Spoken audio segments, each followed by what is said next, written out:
Thanks so much for joining us for CBN News Today. I'm Ephraim Graham. And I'm Charlene Israel. President Obama tackles the aftermath of the NSA snooping scandal today. Americans have been outraged by the NSA spying on their phone records. Now the president is trying to walk a fine line between American privacy and national security. Heather Sells looks at the high stakes in this critical debate. As a senator, Barack Obama called out the intelligence community, warning it was invading the privacy of law-abiding Americans. Now, as president, he's issuing recommendations on government surveillance after months of review. So I'm taking this very seriously because I think, as I've said before, this is a debate that needed to be had. Aides say even after major study, the president still grappled with his decision just hours before his speech. The revelations by NSA leaker Edward Snowden, especially about the government's collection of millions of Americans' phone records, prompted the appointment of a group to specifically consider NSA abuses under the Patriot Act. Our judgment about the government holding the data is that the primary danger of the 215 telephony metadata program is not if it is used only in the way in which its use is authorized, but that it leaves sitting out there a huge amount of information, personal information about Americans that could be abused in awful ways. It now appears the government has been collecting and storing text messages as well. A London Guardian investigation out today reveals the NSA taking in 200 million texts a day from around the globe. Despite such massive gathering of information on the communication of everyday people, the president is reportedly backing only modest changes to our government surveillance at home and abroad. It seems likely the NSA's phone record gathering will continue in some form, with the president leaving the implementation to Congress. Mere tweaks could spell disaster, say privacy advocates, who fear the long-term collection of data could one day prove too tempting for those seeking political dirt. We've seen this movie before. We know how it ends. We know that eventually, if that much information remains in the hands of government for that long, it will eventually be abused. It will be manipulated for partisan and otherwise nefarious purposes, and we can't let that happen. Heather Sells, CBN News. Congress has passed a $1.1 trillion bipartisan spending bill. It increases spending by about $26 billion, mostly for domestic programs. It also pays for the implementation of Obamacare. Democrats and Republicans say the measure is a compromise to prevent an election year government shutdown. But not everyone is happy. Senator Tom Coburn of Oklahoma says lawmakers ignored an opportunity to eliminate wasteful programs. He said what we're actually doing is digging the hole deeper. And Coburn has been a top opponent of wasteful government spending for 2 decades. Now he's stepping down from the U.S. Senate. He's resigning at the end of this year with 2 years still left in his term. The 65-year-old Republican has been told his prostate cancer has returned, but he says his health isn't the reason for retiring. Coburn says he now believes he can best serve his children and grandchildren by focusing outside Congress. Coburn published a yearly book on wasteful spending, highlighting the most outrageous examples. In a 2011 report called Subsidies of the Rich and Famous, he pointed out $30 billion spent annually on tax breaks and federal grants for millionaires. Religious hostilities around the world are getting worse. A Pew Research report says social hostilities involving religion reached a 6-year peak in 2012. 33% of nearly 200 countries and territories had high or very high religious hostilities in 2012. That was up from 20% in 2007. And religious hostilities increased in every major world region except for the Americas. President Obama says his administration is committed to promoting religious freedom across the globe. So CBN's White House correspondent Jennifer Wishon asked Press Secretary Jay Carney to give some examples of how, and to assure the American people that the Obama administration is doing everything it can to help persecuted Christians in Iran. Absolutely. We are appealing to the Iranian government when it comes to those who are being held, and we have, and I have raised it frequently from this podium, and we continue to do that. Broadly, we aggressively support religious freedom around the world and make clear our opposition to policies in countries that restrict religious freedom. and that's a broad, comprehensive effort. Despite America's new nuclear deal with Iran, Carney says the administration's posture towards Iran's human rights atrocities and ties to terrorism remains the same. The chairman of a U.S. commission promoting religious freedom says religious minorities must be on the agenda in negotiations with Iran. Robert George says the U.S. is wrong to exclude the status of imprisoned pastor Saeed Abedini from those talks. I think it's a bad mistake, a terrible diplomatic mistake, one that will result in no progress being made if we sweep religious freedom aside and imagine that that can be sacrificed in order to make progress on combating nuclear arms or terrorism or anything else. You can watch more of Robert George's interview this weekend on our Christian World News program. Egypt's Christians overwhelmingly supported the new constitution in this week's national referendum. The document bans political parties based on religion, gives women equal rights, and protects Christians. Some dare to hope that it could mean the end of the Muslim Brotherhood's reign of fear. Heather Sells has more. Many Egyptians are hoping that this latest vote will propel the country into a new era and new direction. And so many, including this Coptic priest, have urged the people to vote. But the Muslim Brotherhood called for a boycott of the vote as the new constitution emphasizes secularism. It essentially strips all the constitutional changes written in by the Brotherhood and voted on in 2012. This woman, a former mayor, says the new constitution will give power back to the people. I want my ability as an Egyptian to choose. I can choose the army or the police or a civilian. This is my choice. The world always talks about democracy. Let me choose my democracy. The new constitution bans political parties based on religion. It limits the role of Islamic law in legislation, and it gives women equal rights. Many believe turnout for this week's vote will far surpass the vote in 2012. In 2012, we tried going to vote on the Constitution, but we were prevented by the Muslim Brotherhood. They closed the road and stopped us. The hope this time that this vote will restore stability in Egypt and support the current government as it battles opposition from former President Morsi's Muslim Brotherhood supporters. But there are concerns. Security forces have arrested those calling for a no vote, raising questions about the legitimacy of this referendum. Heather Sells, CBN News. Israeli Prime Minister Benjamin Netanyahu is blasting the European Union for being hypocritical in its criticism of Israel. Netanyahu says the EU calls in Israeli ambassadors to complain about Israel building settlements in biblical Judea and Samaria, but it never reprimands Palestinians. When did the EU call in the Palestinian ambassadors to complain about the incitement that calls for Israel's destruction? When did the Palestinian ambassadors get called in to hear complaints about the fact that security officers in the Palestinian security forces are participating in terrorist attacks against innocent Israelis? I think it's time to stop this hypocrisy. I think it's time to inject some balance and fairness into this discussion. Netanyahu said this bias against Israel hinders the peace process because the Palestinians think they won't be held accountable. Back here at home, the GOP has delayed its annual meeting so members of Congress can join the March for Life Against Abortion. The events fall on the same date. The unprecedented decision has not gone unnoticed. Congress won't be in session on the day of the march, but 22 members of the House have delivered speeches marking the 41st anniversary of the Supreme Court's Roe v. Wade decision, many of them quoting the Bible, and many plan to join constituents next Wednesday at the Washington Mall. This Sunday is National Sanctity of Life Sunday. Did the Obama administration risk the security of Americans with the rollout of the healthcare website? That is the question some lawmakers wanted answered Thursday during a Capitol Hill hearing. One of the administration's top cybersecurity officers said he was concerned about potential vulnerabilities in the site before the launch. And others argued healthcare.gov is still riddled with problems, some of which may compromise the confidentiality of users' sensitive health and personal information.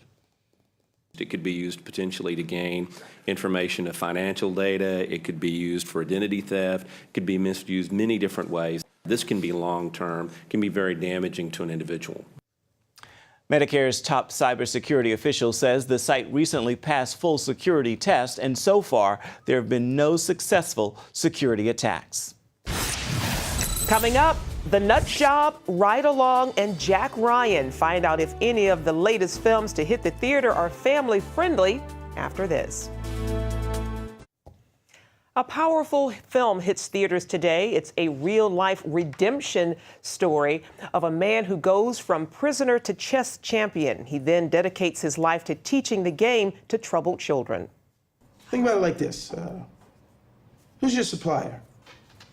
Hey, you tripping. Hey, I know you ain't growing that weed you're selling, and so does everybody else in here you're trying to sell it to. So who's your guy, huh?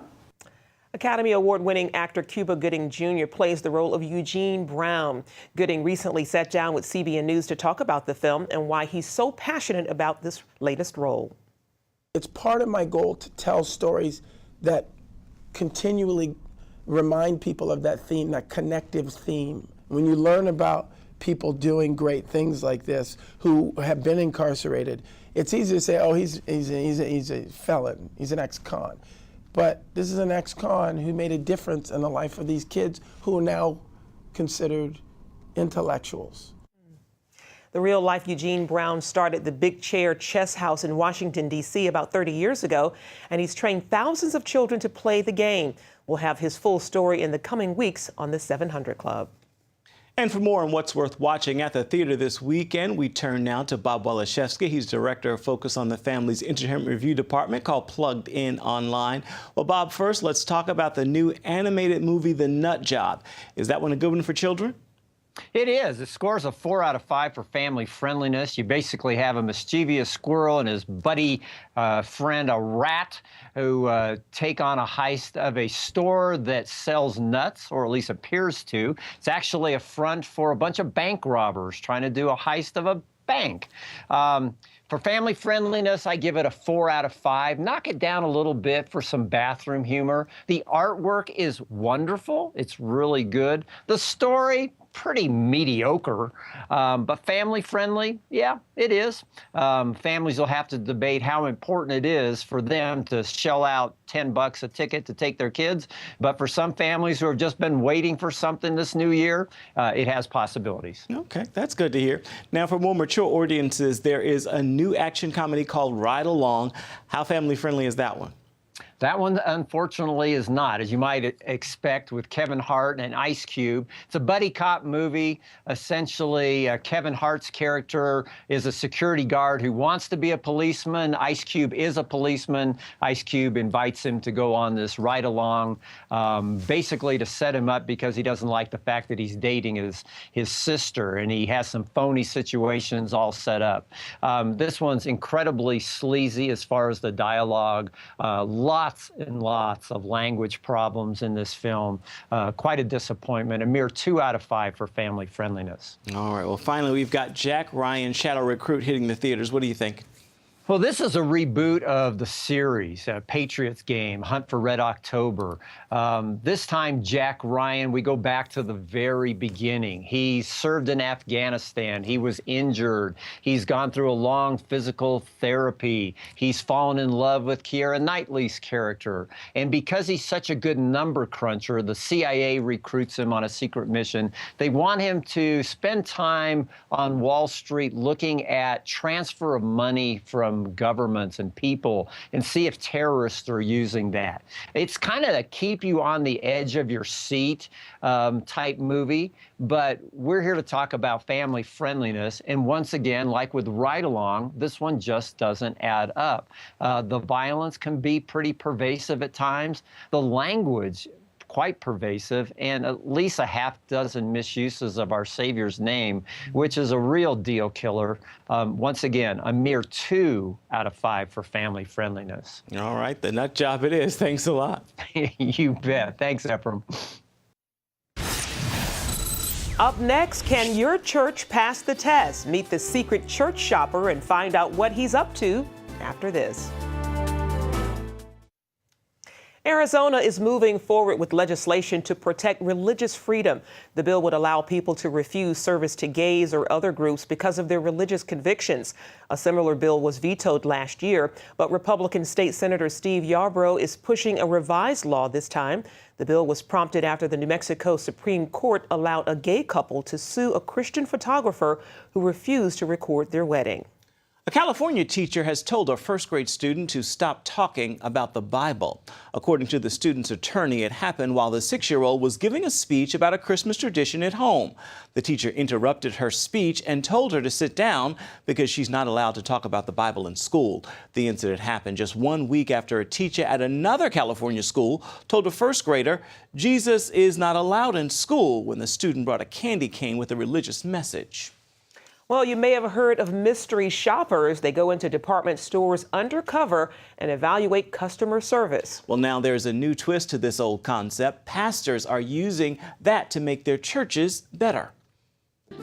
I got to be straight with you. You're an undercover boss. From undercover boss. You just had 2 new servers that just started today. Same destiny. Yeah. They are our undercover mystery diner waitresses. To mystery diners. The covert concept not only creates popular television shows, it's answering the prayers of some church leaders. The concept of the secret church shopper is not original to me. But Thomas Harrison has added the angle of mystery worshiper. Even the American Medical Association recommends to their member doctors to have secret patient shoppers. And this former pastor gets calls from churches across the country to secretly check things out. I never know when the phone rings, if it's New York or Chicago or Los Angeles or some other place. I have the most interesting questions that people ask me. Harrison finds some most interesting things on these visits. I've noticed poison sumac growing in the flower beds next to the main entrance, 4 foot tall. Churches are cluttered.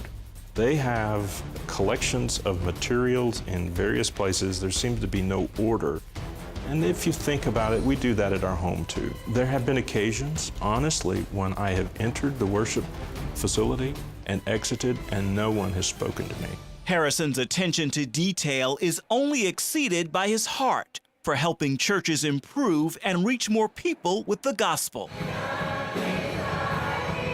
We followed him on a recent secret visit to Mason City Christian Church in central Illinois. I'm really excited about what Mr. Harrison the ministry that he has, and I want to share it with a lot of people, but I have to keep that to myself. Pastor Joe Brazino invited Harrison, but he's just a bit nervous about what his church members will think when they find out. It's almost like you've been punked. No, yeah, I think that there'll be a good reception. You know, I've been working with my leaders here at the church, doing a lot of leadership training and kind of preparing them without them knowing. When the pastor first came to lead the Mason City congregation, it was meeting here in this building and hovered at about 200. It quickly grew to 400 members strong and relocated, but it's hovered at that 400 number for the last few years. Since we moved into this larger building, we have begun to attract people from surrounding towns and villages around here. Some drive 30 miles, some drive 40 miles. We've also noticed in our church that we've had people come, but they'll stay for a while and then they'll leave, and we try to seek to reach out to them. But so there's been a little bit of for lack of a better word, of a revolving door. Many times, the experience that a guest will have at a church determines whether that guest returns to become a member or not. With that in mind, Harrison pays close attention to how church members greet guests. After all these years, one story still stands out, though he would never reveal where it happened. During the fellowship time where everyone is shaking hands, a woman behind me leans over past me to shake the hand of the woman in front of me. And in the process doesn't say, hello, move, you're in my way or anything. So I feel abandoned while everyone else is shaking hands and I'm just standing here. And prior to that, I had been bumped from my seat 2 times. Harrison urges churches to make reaching people who are new to the church experience a top priority. So after every visit, he delivers a 30 to 50-page report to help the church improve. It's based on the 5-Star Church, a book dedicated to Christian excellence. The same God who called us also made us, and there are occasions when our body does not function the way God intended or designed, and we have to go to a doctor or to a physical therapist, and the same God that heals us also provides these occupations. So it's all about diagnosis. It is a snapshot of what's happening in this congregation at this moment in time. And that's the picture Pastor Brazino hopes will help his members make a difference. All of us as pastors, we have blind spots. And no matter how much research we do or how much we seek to improve what we're doing for the glory of God and the effectiveness of, his kingdom, I think that there are areas that we all could improve on. I wonder if our pastor hired this guy. I tell you, it's a very worthwhile concept to have someone come in because there are blind spots. There are many blind spots as we've all experienced. Everybody has a church story. Yeah, it's a good thing. Indeed. Stay with us. We're coming right back. Well, finally today, you are never too old to try something new. That's what 2 Texas women just learned. At 63 and 93 years old, Anna Heath and Ann Doran lived their whole lives with their feet on the ground. That changed recently when the elderly ladies took their first flight. Ann and Anna live at Grace Care Center. The nursing home has a program called Grace-Filled Dreams. I never thought at my age I'd do something like this. This is just something to make it a little special for them, to let them be the star of the show. On many, many hours, and I think this is the most rewarding flight that I've ever taken. The Grace-Filled Dreams program works to fulfill lifelong dreams of the residents of the nursing home. All right. I love it. Very nice. Next stop, hang glider. Skydiving. You got it. There we go. Well, that's going to do it for now on CBN News Today. You can find more of our exclusive coverage of the issues you care most about at cbnnews.com. Take the time to tell us what you think about the stories you've seen here today. You can do that on Facebook or at CBN News on Twitter. Hope you'll join us again right here next time. Have a fabulous Friday and a wonderful weekend.